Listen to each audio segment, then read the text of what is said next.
Ki, Sel, Oke. kalian pernah dengar nggak tentang kesurupan? Nah, Nah, jadi kesurupan ini adalah suatu proses yaitu jin atau setan masuk ke tubuh manusia. manusia.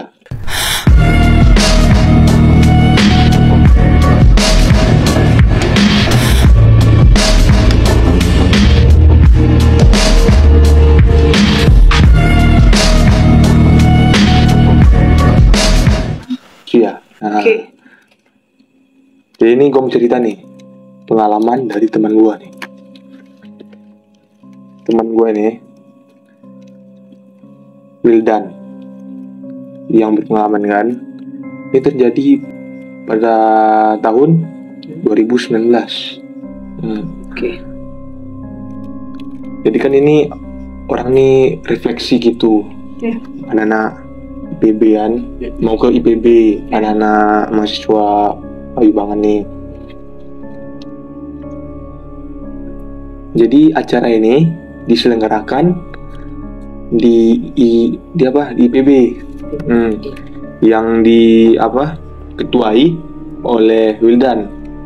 Dia yang mimpin semua acara ini, dia yang ngurus semua gitu. Tiba orang nih di IPB, kan nih acaranya dimulai jam 9, Ya. sedangkan ini mengurus bahan-bahannya duluan, tempatnya dibersihkan, siapkan api unggun, diolah-olah lah pokoknya. Jadi ada temannya ini bernama Eka. Eka ini bestinya dari si Wildan. Jadi Eka ini samperin si Wildan, bilangnya, Will, lu tau nggak kamar mandi di mana? Gua mau ganti pembalut nih, kata si Eka. Wildan bilang, oh, kalau gua jelasin nanti repot, mending gua temanin aja. Akhirnya si Wildan nih temennya si Eka ke toilet. Tempat ini bukan kota nih ya, IPB ini jauh dari kota, cuma nggak terlalu desa. Itu tempatnya bukan hutan besar-besar amat gitu. Lanjut nih, next. Kan di kamar mandi nih. Kalau orang ganti pembalut itu kan nggak lama tuh, nggak sampai 20 menit. Namun si Eka ini lebih nih, 20 menit lebih. Si Wildan udah nunggu si Eka 20 menit lebih di toilet ini. Nggak lama siap itu, Eka keluar. Namun dia agak lebih diam gitu kan. Biasa kan dia banyak bicara tuh. Ini dia sifatnya berubah, mendadak drastis, sangat berubah. Baru Wildan bilang, Kak, ayo acara mau mulai nih, kata Wildan. Si Eka diam. Si Wildan nih jalan terus bareng-bareng jarak 100 beberapa meter gitu. Dikira kan si Eka ikut nih, tapi si Wildan ini nggak ngerasa ada orang di belakangnya. Ditengok ke belakang, loh, ya Eka kok masih sana? Eka masih diam di depan toilet. Diam. Wildan ini samperin lagi nih si Eka. Kak, lu ngapain bengong kayak gitu? Apalagi tempat kayak gini, tanya. Ayo, sambil ditariknya itu ke tempat acara. Oke. Si Eka pun ikut lah tuh, ikut dia ke acara. Tibalah di acara ini kan. Ini Wildan ini menyuruh semua pesertanya ini, semua mahasiswa yang ikut, kan 30 orang nih di IPB nih, suruh untuk matanya pakai kain, ikatkan, tutup gitu. Pas ditutup itu, Eka bilang lagi nih, gimana orang tua kalian di kota sana, doakan kalian gitu. Kan banyak terharu tuh, setiap banyak nangis. Itu hening nangis gitu. Di sisi lain ada cewek yang tawa itu besar kali, sampai bukan Wildan cuman ya, 29 orang di situ semua. Oke. Semua itu terdengar. Apalagi kan ini jam setengah 10 kan, acaranya jam 9. Buru-buru si Wildan ini suruh semua untuk buka penutup matanya.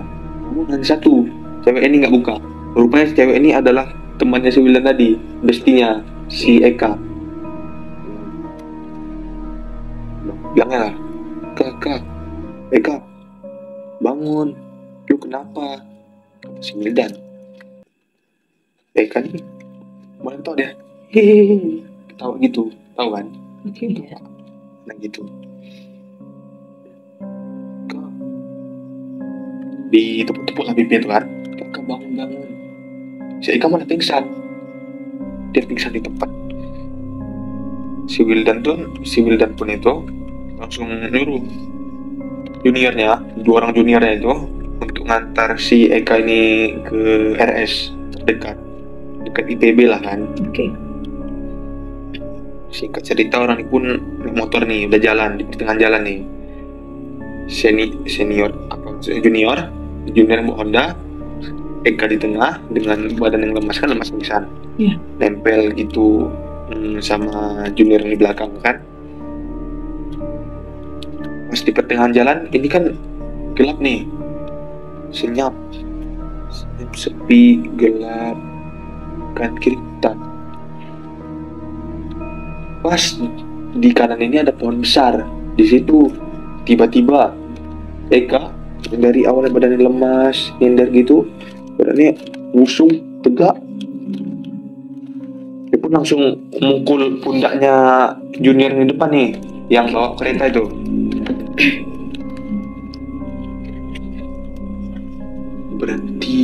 Berhenti di sini, kata si Eka.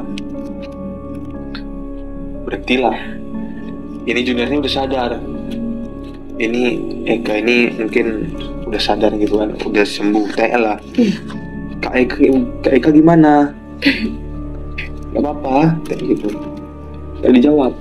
Eka ini langsung menuju arah pohon yang gua bilang tadi itu, pohon besar itu, pohon udah tua tuh, udah bertahun-tahun kan. Sampai di situ, ini dipanggil lagi nih sama juniornya. Ngapain pula Eka malam-malam di situ kan? Lagi ini kan udah menuju jam 10. Kak Eka ngapain ke situ? Terus Eka ngerespon, memutarkan badannya, dibalikkan badannya ke arah junior itu. Itu nari jaipong. Oke. Meletak-lekatkan tangannya gitu kan. Lekatkan. Ini kan udah agak ngeri nih bagi para junior tuh. Memutuskan untuk menyamperin si Eka nih ya. Baru berapa langkah untuk menyamperin si Eka ini, baru berapa langkah untuk mendekat, Eka ini udah pingsan lagi.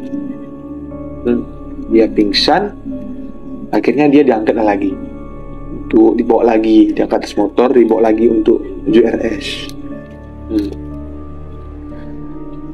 Pas lagi di tengah perjalanan juga nih ya, tiba-tiba nih sadar lagi nih, kayak tadi juga, awal dari badannya lemas, tiba busung, gak bungkuk lagi tuh kan. Oke. Ya balikkan, ini kepala aja nih di atas Honda. Oke. Dengan matanya melek Ya. dan merah matanya. Oke. Jadi kan yang junior belakang kan panik tuh. Ya. Tiba kayak gitu kan. Langsung mereka memutuskan gak jadi untuk membawa ke RS. Memutuskan untuk kembali lagi ke wilayah IPB. Singkatnya lah, ini udah sampai. Pas Wildan melihat orang nih balik lagi kan, tanya, "Loh kenapa?" Ini Wildan katanya. Kak Eka, enggak lain. Tengoknya lah. Kak, kan mesti nari-nari tuh di atas Honda sampai ke tempat IPB nilai kan. Ini enggak iya ini. Diangkatlah si Eka itu, ditaruh ke tempat yang biasa ditaruh itu. Angkat orang lagi tuh kan, misalnya kalau ada orang pingsan atau orang terluka gitu, di situ baru ditaruh ke dalam sebuah ruangan gitu. Oke. Baru ditanya sambil pukul pipinya itu, Kak, lu kenapa kak? Eka, bilang gitu. Sementap Eka ini menangkis yang pukulnya itu, menangkis, dia menatap arah Wildan dengan melek gitu, ngotot gitu kan, mata merah. Jangan berani-berani kamu untuk bisa, kata si Eka. Wildan ini udah ngerasa nih ya, Eka ini udah kesurupan, udah kemasukan.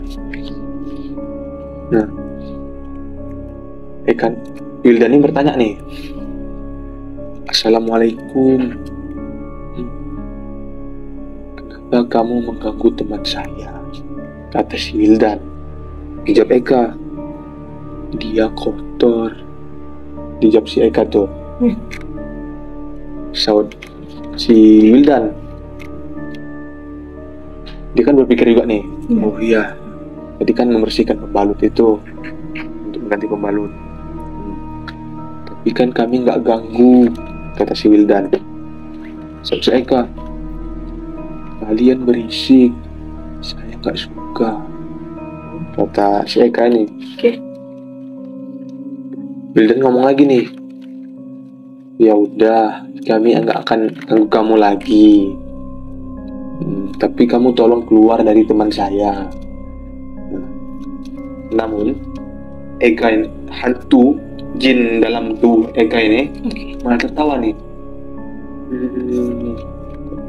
Gitu kan? Tertawa dia. Sementap langsung si Wildan membacakan surah An-Nas.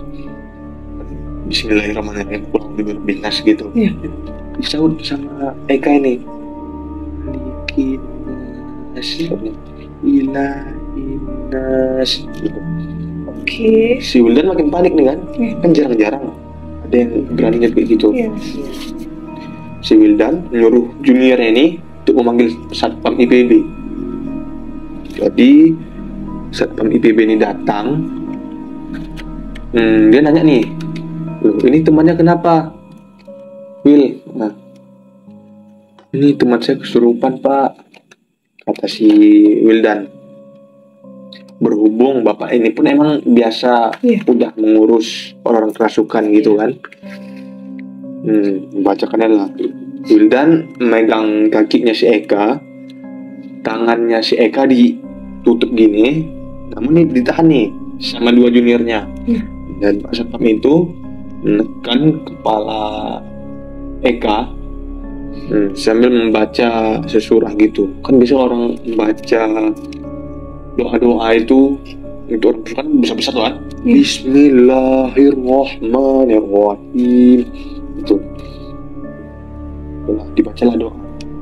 Setan ini nggak tahan nih, Eka ini jin yang dalam tubuh Eka ini nggak tahan. Dia melepas pegangan yang udah ditahan oleh dua junior Wildan, dan dia pun megang kepala Satpam itu, dipegang, ditekan sekuat tenaga. Satpam tuh nggak berhenti tuh, tetap dibaca doa hingga setannya itu, jinnya itu keluar dari tubuh Eka. Kan orang lemas tuh, apalagi baru-baru keluar gitu. Setelah kejadian itu tuh, tempat itu ditutup selama sekitar kalau nggak salah 6 atau 7 bulan. Selepas 6 atau 7 bulan itu, tempat itu baru mulai dibuka kembali. Jadi namanya tadi siapa? Yang kesurupan ya. Kesurupan itu Eka. Eka. Iya. Ya. Jadi gue punya cerita juga nih dari teman gue ya.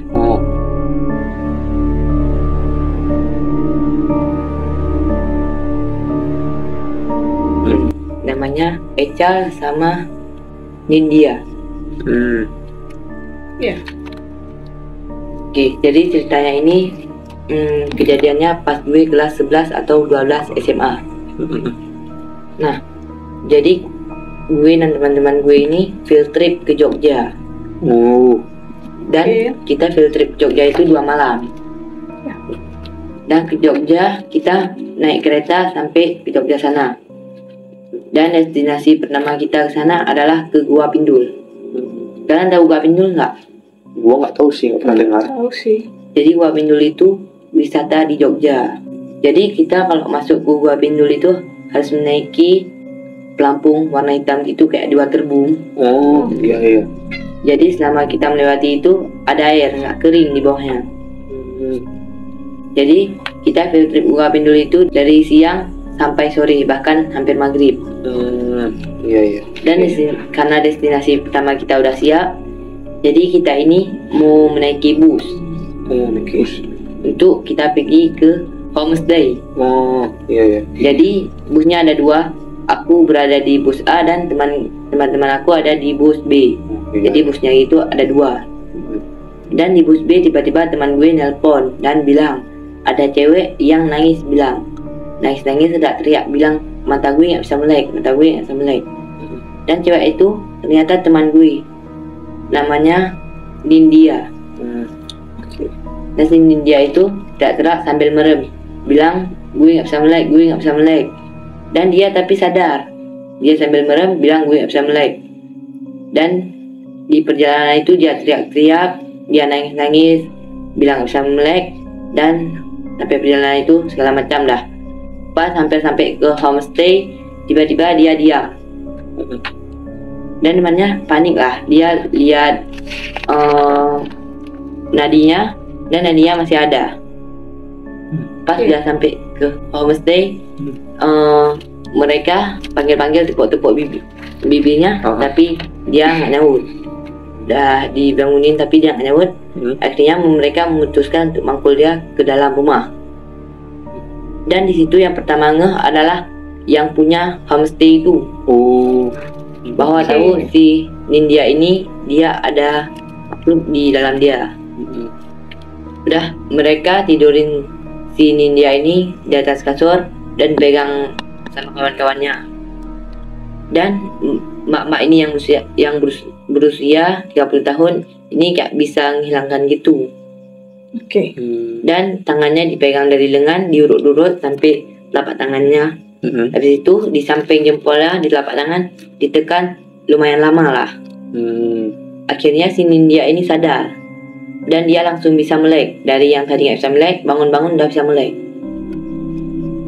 Dia bangun udah bisa melek. Habis itu temannya udah pada masuk kamar, tapi dia setelah kejadian itu dia menjadi beda. Temannya semua udah untuk masuk kamar dan semuanya udah hening lah.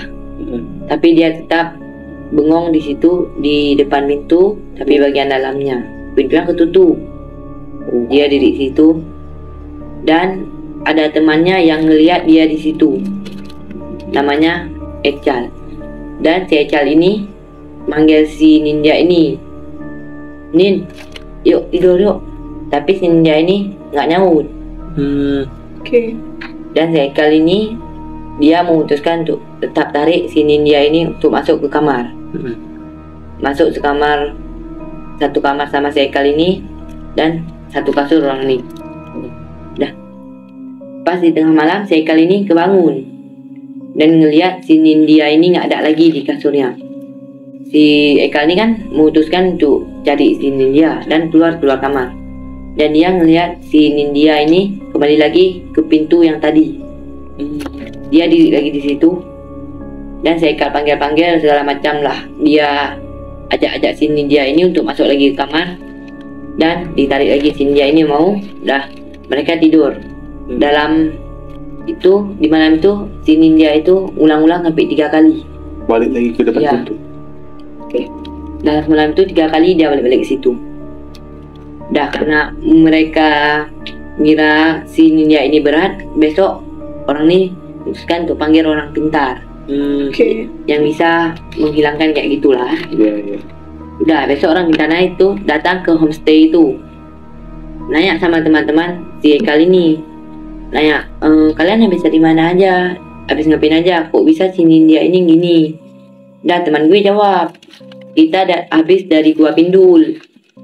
Udah bapak orang pintar itu langsung suruh dia ditungkupin. Udah temannya udah pada pegang dia dan tangan orang pintar ini kayak dekat punggung dia. tiba-tiba dia merangkak dengan cepatnya dari ruang tengah. Dia mau keluar, temannya pada kejar dia, menghalang dia supaya dia gak keluar. Udah segala macam dipegang-pegang dia. Akhirnya tukupin lagi, dipegang semua yang kuat di bagus, dipegang. Habis itu orang pintar ini lanjut lagi dan tangannya menekan pantatnya si ninja ini. Oke. Udah habis itu udah ditekan, si ninja ini udah kayak sadar gitu.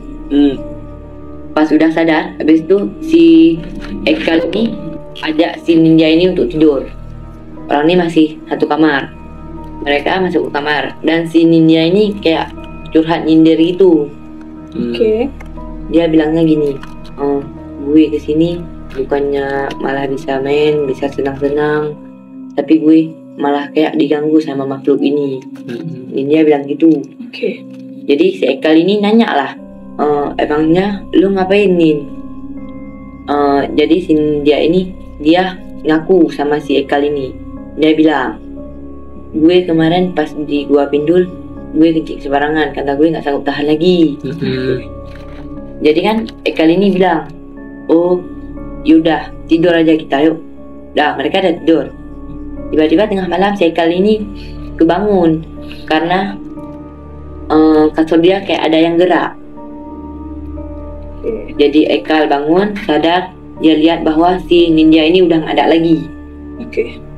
Dia keluar kamar nyari si ninja, dan rupanya si ninja ini udah ada di pintu kemarin lagi. Jadi Ekal ini kan langsung berpikir, oh ninja ini kayaknya udah kemasukan kayak kemarin lagi nih. Mulai lagi nih ya.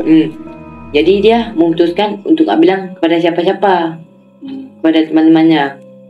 Dia diam-diam, abis itu panggil si ninja tapi gak nyaut juga. Akhirnya dipanggilin sama dia untuk masuk ke kamar. Udah di kamar, habis itu tidur. Jadi si Ekal ini memutuskan untuk peluk si ninja ini dari belakang supaya dia nggak keluar kamar lagi. Oke. Tapi pas di malam itu tiba-tiba si Ekal ini kebangun lagi karena si ninja ini gerak-gerak. Dan si Ekal melek ke atas si ninja. Tiba-tiba badan si ninja ini kayak balik ke atas si Ekal. Jadi si Ekal kan takut. Dia karena dia nggak bilang kepada siapa-siapa, dia akhirnya karena sama-sama melek pas si Ekal ini melek atas si ninja, dan dia ini juga melek atas si Ekal. Jadi Ekal karena takut, dia balik arah membelakangi si ninja. Oke. Jadi kan si Ekal ini dia berusaha untuk tidur. Dan besoknya kan mereka mau pulang. Mereka ke stadion Paguyuban. Mereka udah sampai di sana dan mereka mau balik ke Jakarta. Dan pas di stadion Lampuyangan itu, si ninja ini kayak pisah dari kelompoknya. Oke. Kayak dia menyendiri itu. Jadi Sekal lihat dia berdiri di pinggir peron. Kan peron sama relnya kan itu jauh. Peronnya di atas, relnya di bawah. Jadi tiba-tiba si ninja ini kayak bengong di pinggiran peron ini. Dan tiba-tiba si ninja ini jatuh ke rel. Semua orang di situ, bukan cuma kelompoknya, tapi orang-orang di situ juga bilang, ninja jatuh. Semua kan orang udah panik. Orang udah lari ke ninja, semua udah pegang-pegang dia. Tiba-tiba dia merangkak lagi seperti kemarin pas dia kesurupan. Kan di situ di samping, di tengah rel itu ada batu-batu, merangkak dengan tajam lagi dia. Dan semua orang lari mengejar dia dan pegang-pegang dia semua segala macam. Udah, ternyata di kelompok itu ada satu orang yang bisa kayak memang menghilangkan itu masalah kayak gitu. Akhirnya bapak-bapak itu menekan jidat dia dengan kuat dan kayak mengeluarkan sesuatu dan membuangnya. Oke. Pas makhluknya udah keluar dari badannya si ninja ini, Nindya ini pingsan. Besar.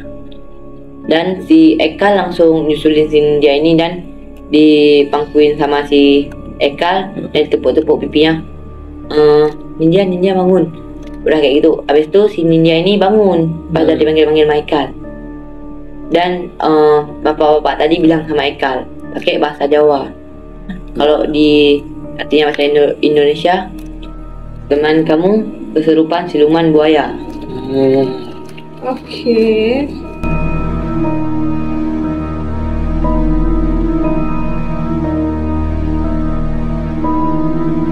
Oke, gue juga ada cerita ya, ini teman gue yang alami. Kita sebutkan nama ini Lina. Kejadian itu pas masa kita tuh masih kelas 6 SD.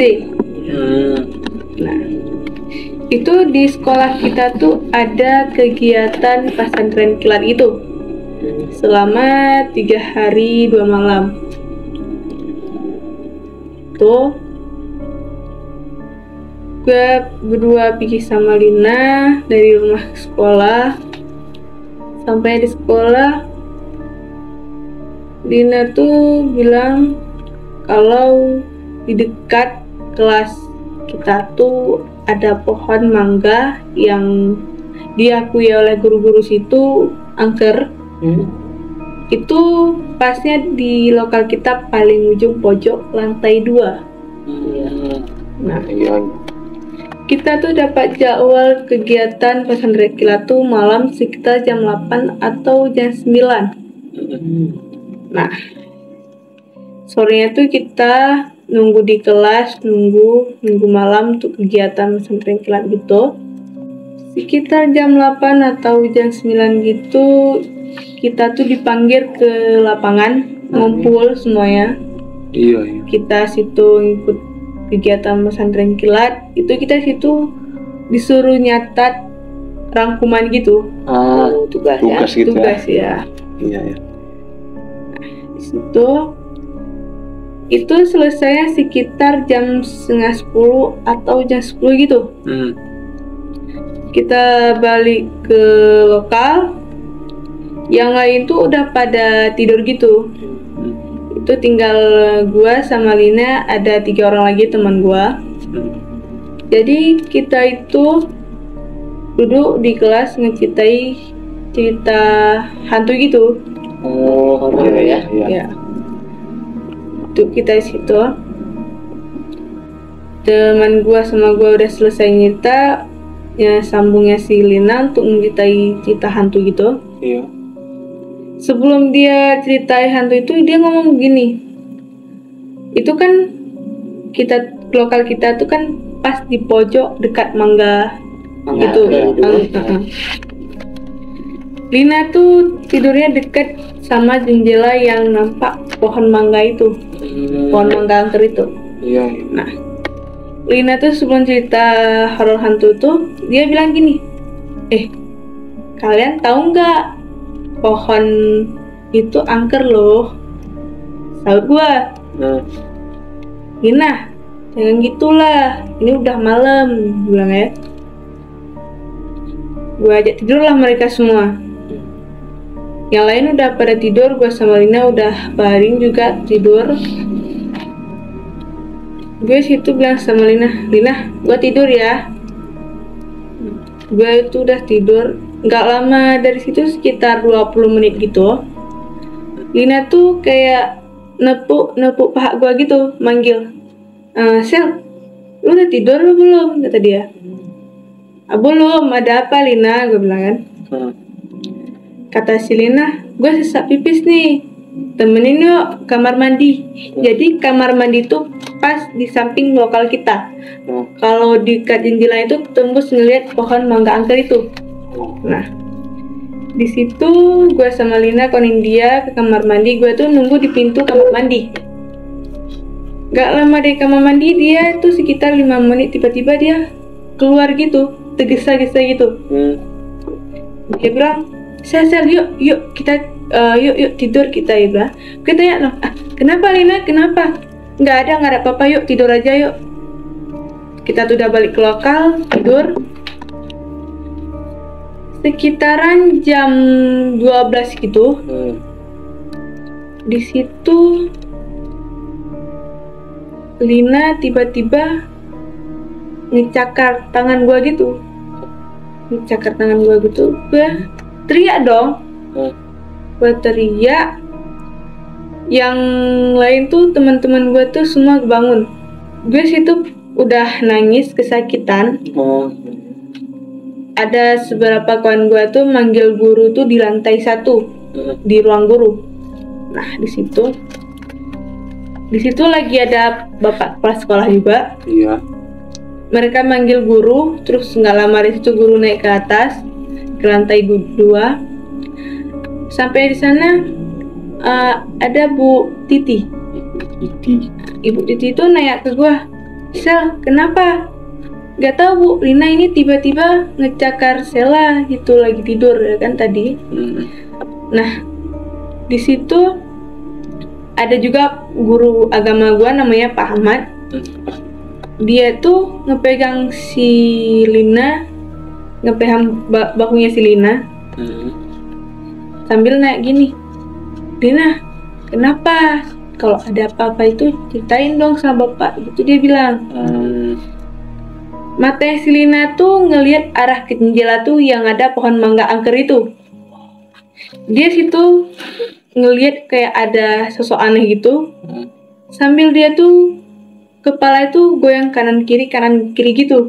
Nah, di situ Pak Ahmad ini baca doa gitu untuk berusaha untuk ngeluari sosok yang ada di dirinya si Lina. Nah, Pak Ahmad ini udah baca doa, udah selesai dari itu tiba-tiba si Lina ini pingsan di pangkuannya Pak Ahmad. Nah, udah di situ gua tuh dibawa ke RS untuk ngobati luka gua. Kalau di situ gua juga diantar pulang sama Bu Titi juga ke sekolah lagi itu. Kan. Jadi keesokan harinya sekitar jam 9 gitu, kita tuh kan ada kegiatan pesantren kilat nih. Itu semuanya tuh harus ngumpul di lapangan. Ngumpul di lapangan semua. Gue sama Lina juga. Gue itu dipanggil sama Bu Titi. Panggil Bu Titi. Sela sama Lina mohon ke ruang guru. Katanya dong sama Lina, ada apa nih kok kita dipanggil ke ruang guru? Gue pergi sama si Lina ke ruang guru. Di situ udah ada Pak Kepala, Bu Titi, Pak Ahmad, ada sebagian lagi gurunya lagi. Di situ Bu Titi nanya ke gue, Sel, ceritain dong apa yang semalam kalian lakukan di kelas. Gue jelasin sama Bu Titi, sebenarnya itu Bu, kita tuh setelah kegiatan pesantren kilat tuh kita nggak langsung tidur Bu, kita tuh ngeceritai tentang hantu gitu. Nah, cerita itu. Jadi Bu Titi ini balik lagi bertanya kepada si Lina, teman gua. Lina, ceritain dong ada apa yang terjadi semalam kan? Kata si Lina, itu Bu, pas saya ke kamar mandi tuh sama Sela tuh, saya tuh jadi kan kayak gimana ya, di kamar mandi tuh ada jendela kecil yang tembus ke mangga angker itu. Iya. Lina bilang di situ kalau dia ngeliat mata merah. Nah di situ dia kan tergesa-gesa gitu larinya. Nah takut dia. Dia juga ceritain lagi sama Bu Titi tentang dia yang ngelihat ke arah pohon mangga angker itu, yang di kelas tuh ya. Dia bilang di situ kalau dia ngelihat sosok kepala cewek. Yang pertama tuh dia ngelihat atas sosok kepala cewek itu. Kepala cewek ini sadar kalau dilihat sama si Lina ini. Dia ngelihat balik atas si Lina. Sekejap mata itu tiba-tiba sosok itu nyempa gitu di depan muka si Lina. Makanya di situ si Lina itu kayak ngecakar gua. Nah, di situ.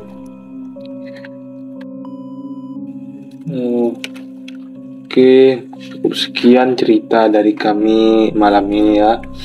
Mungkin ada kisah-kisah kesurupan dari kota kalian masing-masing yang ingin kami ceritakan, komen di bawah. Sampai jumpa lagi. Bye-bye. Bye-bye. Bye.